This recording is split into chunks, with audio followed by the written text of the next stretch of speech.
Onasidan ayrilgan yoshgina go'dak tuproq o'ynayotgan. Uni ko'rgan otasi baqira ketdi. "Tur o'g'lim, ustingni kir qilasan, o'ynamagin" dedi.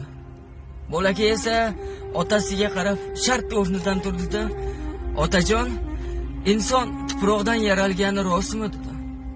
Otasi esa nima deyishni bilmadi va "Ha o'g'lim, rost. Nega bu savolni berding?" dedi. Bolakay esa xo'rlanib, agar inson tuproqdan yaralgan bo'lsa, "Dada, keling menga yordam bering. Ustim kir bo'lsa ham mayli. Onajonimni birgalikda yasaylik" dedi. Otasi esa unga na so'z topdi, na javob berdi.